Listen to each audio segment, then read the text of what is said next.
तुझं मूर्ख समजतेस मला? इथे लिहिलंय मी मूर्ख आहे? हे तुला काय वाटलं? तू अचानक या घरची मोठी सून झालीस म्हटल्यानंतर तू, तुझी ती आई सासू, तुझा तो नवरा, तुम्ही तिघे मिळून राज्य कराल या घरावर, हुकूम सोडाल आमच्यावर, आम्हाला नोकर बनवाल असं वाटतंय तुला? ए स्वानंदी, एक गोष्ट कायम लक्षात ठेवायची हा, तू माझी बरोबरी कधीच करू शकणार नाहीस, कधीच नाही. अगं तू कुठे मी कुठे, लायकी तरी आहे का तुझी?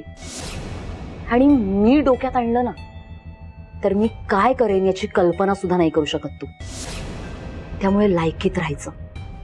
पुन्हा एकदा सांगतेय, तुझी आणि माझी बरोबरी होऊ शकत नाही आणि करण्याचा प्रयत्न सुद्धा नाही करायचा, कळलं? अगदी बरोबर बोलतेस तू संचिता.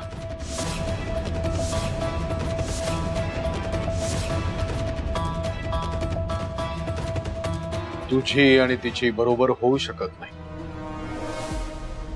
काय ना, तुमच्यात एक मूलभूत फरक आहे. तू कितीही ठरवलंस तरी सुद्धा तू दुसऱ्यांशी चांगलं वागू शकत नाही, आणि स्वानंदीने कितीही ठरवलं तरी सुद्धा ती दुसऱ्यांना त्रास देऊ शकत नाही. हा फरक आहे. आणि काय का स्वानंदी इथे आली, तुला काही अडचण झाली का? तुझा काही वेडावाकडा प्लॅन होता का की स्वानंदी इथे आल्यामुळे तो फसला? डॅड, प्लॅन माझा? डॅडो काय बोलताय तुम्ही? मी इथे चहा करायला आले होते सगळ्यांसाठी.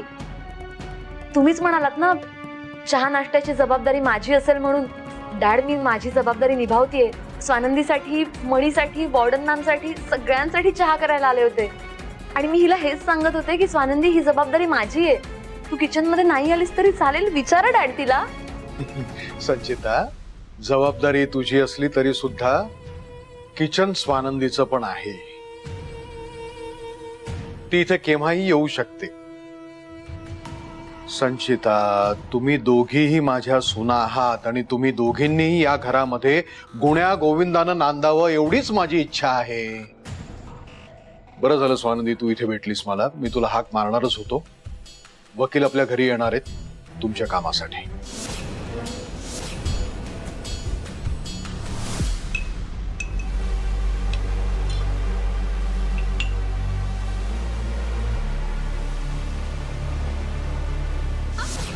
नाही सोडणार आहे कोणाला, कोणालाच नाही.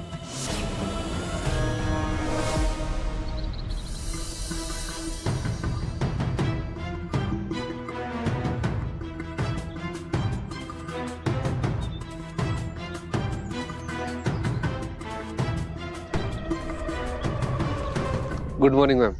Good morning. तू? तुमची चौकशी करायला आलो होतो. कसं वाटतं आता? म्हणजे काही त्रास नाही झाला ना रात्री?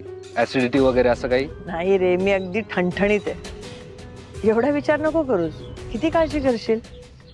थोडंसं तिखट खाल्ल्यामुळे ऍसिडिटी झाली, पण हा, तू ते थंड दूध जे आणून दिलंस ना त्याच्याने लगेच फरक पडला. रामबाण उपाय तो.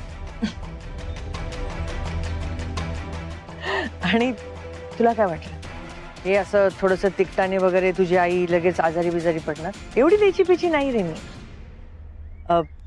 तू कसं काय? तुमची चौकशी करायला आलो होतो. हो, माझ्या बरोबर वॉक करणं. तू पण आता सवय लाव. सकाळी उठलं ना की थोडासा तरी वॉक नक्कीच करायचा. वॉक करणं शरीरासाठी अतिशय चांगलं असतं. Good morning mamma. काय करते तिथे? Good morning. कशी वॉर्डन मॉर्निंग वॉक करते बघ. आणि आश्रित मणी आपल्याच घरात आपल्याच लॉनवर कसा बागडतोय बघ. ए सुजित, चल ना माझ्या बरोबर मॉर्निंग वॉकला. आपण दोघं जाऊया. चल ना. मॉम, काय morning walk direct? Are you all right? नाही नाही, म्हणजे तू मॉर्निंग वॉकला जाणं म्हणजे मी सकाळी सकाळी देवघरात बसून देवपूजा करणं एवढं अशक्य आहे ग. काय बोलतेस तू? बरी आहेस ना? एक मिनिट, आलो मम्मी. सुजित, हॅलो. ही सवत कशी स्वतःच्या मुलाबरोबर मॉर्निंग वॉक करत फिरते. आणि इकडे माझा मुलगा मॉर्निंग वॉक तर बाजूला राहिलं, पण मलाच काहीतरी बोलून माझी मस्करी करून निघून गेला.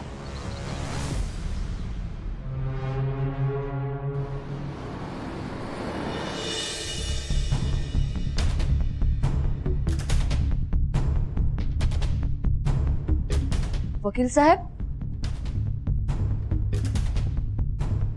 तुम्ही हो, सर पोद्दार साहेबांनी बोलावलं होतं.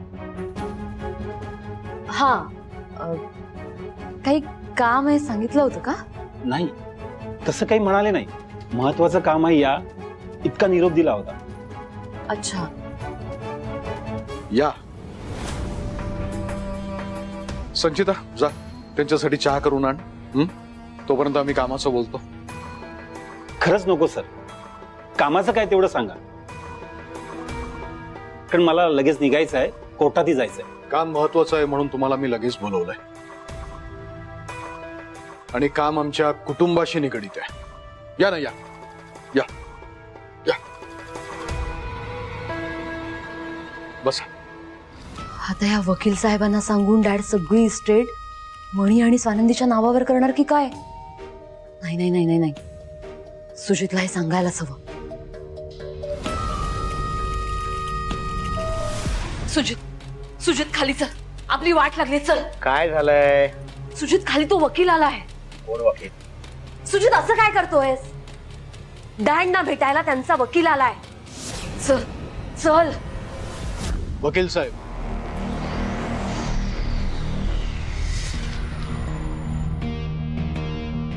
माझ्या आयुष्यातली अशी एक गोष्ट आहे की जी बाकीच्यांपासूनच काय तर माझ्या घरच्यांपासून मी अनेक वर्ष लपवली, आणि त्यामुळे 2 व्यक्तींना त्यांची चूक नसताना त्रास सहन करावा लागला.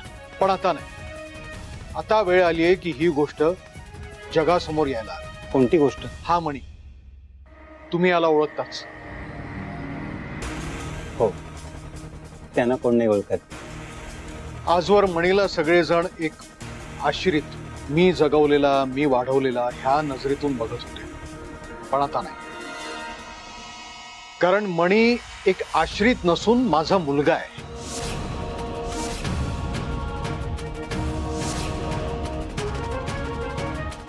आणि ही मणीची आई, माझी पहिली पत्नी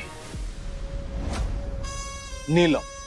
आणि आता नीलमला आणि मणीला माझं नाव आणि त्यांचा हक्क मला द्यायचा आहे.